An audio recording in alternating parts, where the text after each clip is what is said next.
கட்டிய கணவன் காம மிருகன்னு சொல்லி பரபரப்பு வீடியோ வெளியிட்டு இருக்காங்க இங்க ஒரு தைரியமான மனைவி. இன்ஸ்டாகிராமில் காதல், ஆபாச சாட்டிங், அந்தரங்க போட்டோ ஷேரிங்னு பகீர் கிளப்புது இந்த கதை. 2 திருமணத்தை மறைத்து 3வது திருமணம். இன்ஸ்டாகிராமில் பெண்களுக்கு காம வலை, மனைவியின் தோழிகளுக்கு செக்ஸ் டார்ச்சர்,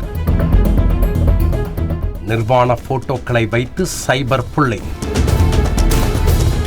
தட்டி கேட்டால் அடி உதை, தற்கொலை செய்ய சொல்லி மிரட்டல்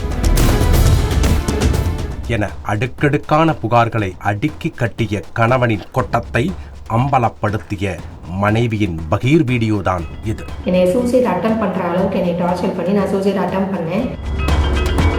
வீட்டில் ஒரு பொண்ணோட தகாத ஒரு பேச்சு எல்லாமே நடந்திருக்கு.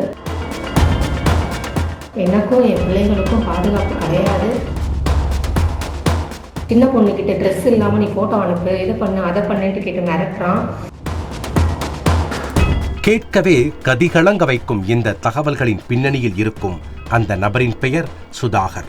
37 வயதான இவர் மதுரை மாவட்டம் அவனியாபுரம் MMC காலனியைச் சேர்ந்தவர். சுதாகர் ஒரு அரசு அதிகாரி. இவர் கடந்த 2012ஆம் ஆண்டு மதுரை காதக்கிணறு பகுதியைச் சேர்ந்த ஒரு இளம் பெண்ணை காதலித்து திருமணம் செய்திருக்கிறார். இந்த திருமணத்திற்கு பெண்ணின் வீட்டில் சம்மதிக்கவில்லை என்று சொல்லப்படுகிறது. திருமணமான இந்த 12 வருடங்களில் இந்த தம்பதிக்கு 2 பெண் பிள்ளைகள் உள்ளனர். இந்த நிலையில்தான் கடந்த சில ஆண்டுகளாகவே கணவன் மனைவி இருவருக்கும் இடையே அடிக்கடி சண்டையும் சச்சரவுமாகவே நாட்கள் கழிந்திருக்கிறது. அப்படி சண்டை வரும்போதெல்லாம் சுதாகர் மனைவியை அடித்து துன்புறுத்தி வந்ததாக சொல்லப்படுகிறது. அதற்கு காரணம் சுதாகருக்கு நடந்த 2 திருமணங்கள். ஆம், இந்த இளம் பெண்ணை திருமணம் செய்வதற்கு முன் சுதாகர் 2 பெண்களை திருமணம் செய்திருக்கிறார். அவர்களுடன் விவாகரத்து வாங்காமல் இந்த இளம் பெண்ணை காதலிப்பதாக ஏமாற்றி 3வது திருமணம் செய்து கொண்டதாக சொல்லப்படுகிறது. எனக்கு 2012 நான் லவ் மேரேஜ். சுதாகர்ன்ற ஒருத்தர் நான் லவ் மேரேஜ் பண்ணியிருக்கேன். அவர் தமிழ்நாடு நுகர்பொருள் வாணிப கழகத்தில் சூப்பரண்டாக இருக்காரு, TNCACயில். அவங்க அப்பா இறந்தனால அந்த வாரிசு வேலை வாங்கி அவருக்கு கவர்மெண்ட் ஜாப் இருக்காரு. என்னை 2012 லவ் மேரேஜ் பண்ணிக்கிட்டாரு. எனக்கு முன்னாடி ஆல்ரெடி அவருக்கு 2 மேரேஜ் நடந்திருக்கு. அதில் ஃபஸ்ட்டு மேரேஜ் ஹிந்து முறைப்படி பண்ணியிருக்காரு. 2வது கல்யாணம் கிறிஸ்டியன் முறைப்படி ரிஜிஸ்டர் பண்ணியிருக்காரு. என்னையும் அதை மறைச்சி ஏமாற்றி என்னையும் ரிஜிஸ்டர் மேரேஜ் பண்ணியிருக்காரு ஹிந்து முறைப்படி. சென்னையில் என்னோட மேரேஜ் நடந்தது. ஃபேமிலி அகேன்ஸ்டாக நான் மேரேஜ் பண்ணிக்கிட்டேன். இது தொடர்பாக கணவன் மனைவி இருவரும் காவல் நிலையம் வரை சென்று வந்திருக்கிறார்கள். இருந்தும் குழந்தைகளுக்காக அந்த பெண் கணவனோடு வாழ்ந்த போதுதான் சுதாகர் தனது மன்மத லீலையை 3வது மனைவியின் தோழிகளிடம் காட்டியதாக கூறப்படுகிறது. எனக்கு கல்யாணம் முடிஞ்சதுலேருந்தே ஒரே பிரச்சனையாக தான் போயிட்டு இருந்தது. எனக்கு 2012 முடிஞ்சு எனக்கு 2013 பேபி பிறந்தது. அப்போ இருந்தே ப்ராப்ளம் பண்ணிகிட்டே தான் இருந்தார். என் கூட பழகிற பொண்ணுங்கக்கிட்ட எல்லாருக்கிட்டையுமே தப்பாக செக்ஸ் அப்யூஸ் பண்ணி ரொம்ப டார்ச்சர் பண்ணிட்டு இருந்தார். நான் அது எல்லாமே கேட்டு ஃபேமிலிக்குள்ளே ஒரு இஷ்யூவாக தான் போயிட்டு இருந்தது. இதனையும் கண்டித்து கணவன் திருந்து விடுவார் என்று நம்பிய போதுதான் இளம் பெண்ணுக்கு சுதாகரின் சுய ரூபம் தெரிந்திருக்கிறது. சமீபத்தில் சுதாகர் செல்போனும் கையுமாகவே வீட்டிற்குள் வலம் வந்திருக்கிறார். இதனால் சந்தேகமடைந்த மனைவி சுதாகரின் செல்போனை சோதனை செய்துள்ளார். அப்போது அவர் கண்ட காட்சி எந்த மனைவியும் பார்க்கக்கூடாத ஒன்று. சுதாகர் இன்ஸ்டாகிராம், ஃபேஸ்புக், வாட்ஸ்அப் போன்ற சோசியல் மீடியாக்களில் பல பெண்களுடன் ஆபாச சாட்டிங், நிர்வாண போட்டோ ஷேரிங், வீடியோ காலில் உல்லாசம் என குதூகலித்திருக்கிறார்.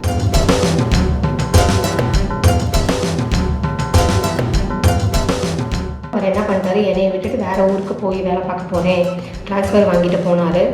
அங்கே போனதுக்கப்புறம் என்னை தனியாக விட்டுட்டு அவர் அங்கே வேலை பார்த்துட்டு இருந்தார். அந்த டைமில் தான் நிறையா பொண்ணுங்கக்கிட்ட நிறையா செக்ஸ் டார்ச்சர் பண்ணி அப்யூஸ் பண்ணி அந்த பொண்ணுங்கக்கிட்டலாம் நியூடான ஃபோட்டோஸ் வாங்குறது, இவரோட நியூடு ஃபோட்டோ ஷேர் பண்ணி நிறையா இல்லீகல் விஷயம் பண்ணியிருப்பார். சின்ன பொண்ணு கூட பார்க்காம ட்ரெஸ் இல்லாமல் ஃபோட்டோ அனுப்பு, உன்னோட அது இதுன்னு சொல்லி தப்பாக மெசேஜ் பண்ணியிருக்காரு. அது எல்லாத்தையுமே நான் பார்த்துட்டேன். அதில் பலர் இளம் பெண்கள் என்று சொல்லப்படுகிறது. இதனை தட்டி கேட்ட மனைவியை அடித்து கொடுமைப்படுத்தியதோடு தற்கொலை செய்து கொள்ளவும் மிரட்டியதாக சொல்லப்படுகிறது. பிரச்சனை வந்ததும் என்னையை மிரட்டி என்னை சூசைட் அட்டம் பண்ணுற அளவுக்கு என்னை டார்ச்சர் பண்ணி நான் சூசைட் அட்டம் பண்ணேன். நான் சூசைட் அட்டம் பண்ணி ஹாஸ்பிட்டலில் இருக்கிற அந்த டைமில் கூட வீட்டில் ஒரு பொண்ணோட தகாத ஒரு பேச்சு எல்லாமே நடந்திருக்கு. மேலும் சுதாகர் ஆட்களை ஏவி வேலைக்கு சென்றாலும் வெளியே சென்றாலும் பிள்ளைகளுக்கும் தனக்கும் கொலை மிரட்டல் விடுப்பதாக கூறி கண்ணீர் வடிக்கிறார் அந்த இளம் பெண். இப்போ எதுக்காக நான் இங்கே வந்திருக்கேன்னா, எனக்கும் என் பிள்ளைகளுக்கும் பாதுகாப்பு கிடையாது. எங்களை வந்து தற்கொலை முயற்சிக்கு தூண்டுறாங்க, கொலை மிரட்டல் விடுறாங்க. அந்த கொலை மிரட்டல் விடுற ஆளையுமே நான் வீடியோ எடுத்து வச்சுருக்கேன். எல்லாமே நான் வந்து ஸ்டேஷனாக அலைஞ்சு என்னால் வந்து பார்க்க முடியல. நான் வேலைக்கு போய் என் குழந்தைகளை பார்த்துக்கணும் அப்படின்னு நினச்சாலுமே அந்த வேலைக்கு வந்து லெட்டர் அனுப்பி அங்கேருந்து என்னை வேலையை விட்டு போகிற மாதிரி வந்து என்னை ரொம்ப மன உளைச்சல் ஆளாக்குறான். இப்படி கணவன் ஒரு காம மிருகமாக இருந்து கொண்டு தனது வாழ்வை நாசம் செய்தது மட்டுமல்லாமல் சோசியல் மீடியாக்களின் மூலம் பல பெண்களின் வாழ்க்கையையும் சீரழித்து வருகிறார் என்று புகார்களை அடுக்கியிருக்கிறார்.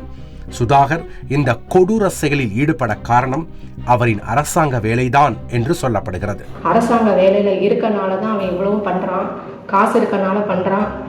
இப்படியே ஒவ்வொரு பொண்ணா அவன் கல்யாணம் பண்ணி ஏமாத்திட்டு போறான். சின்ன பொண்ணுன்னு பார்க்காம சின்ன பொண்ணுக்கிட்ட ட்ரெஸ் இல்லாமல் நீ ஃபோட்டோ அனுப்பு, இது பண்ணு அதை பண்ணுன்ட்டு கேட்டு மிரட்டுறான்.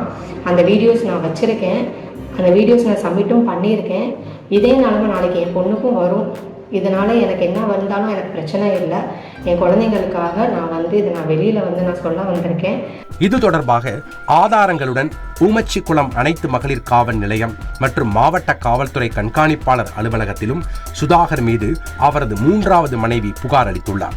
ஆனால் காவல்துறை தரப்பில் விசாரணை நடத்தப்பட்டு எந்தவித நடவடிக்கை மேற்கொள்ளாததால் இது தொடர்பாக நீதிமன்றத்தில் வழக்கு தொடர்ந்திருக்கிறார் பாதிக்கப்பட்ட பெண். அவர் என்னென்ன பேசினாரு, எந்தெந்த பொண்ணுக்கிட்ட வாங்கியிருக்காரு, அந்த பொண்ணுங்களுமே சாட்சி சொல்ல ரெடியாக இருக்காங்க. என் கூட பழகிற என்னோட ஃப்ரெண்ட்ஸுக்கிட்டையுமே நைட்டு இந்த மாதிரி தப்பாக பேசுகிறாங்க. நான் எல்லாமே நான் வந்து எவிடன்ஸோட நான் சப்மிட் பண்ணியிருக்கேன். விரைவில் சுதாகரை கைது செய்து பல பெண்களின் வாழ்க்கையை காப்பாற்றுமாறு கண்ணீருடன் நீதி கேட்டு கோரிக்கை வைத்துள்ளார். இன்னும் நான் அலையாத இடமே கிடையாது. எஸ்பி ஆஃபீஸில் இருந்து கோர்ட்டு, கேஸு, ஸ்டேஷன் எல்லா இடத்துலையுமே நான் வந்து ரொம்ப அழிஞ்சிக்கிட்டு இருக்கேன். எனக்கு ஆனால் இன்ன வரைக்கும் ஒரு தீர்வு கிடைக்கல. நான் கடைசியாக இந்த முயற்சி நான் எடுத்திருக்கேன். இது மூலமாக எனக்கும் என் குழந்தைங்களுக்கும் ஏதாச்சும் ஒரு நல்லது பண்ணணும்னா தயவு செஞ்சு எனக்கு நீங்கள் தான் உதவி செய்யணும்.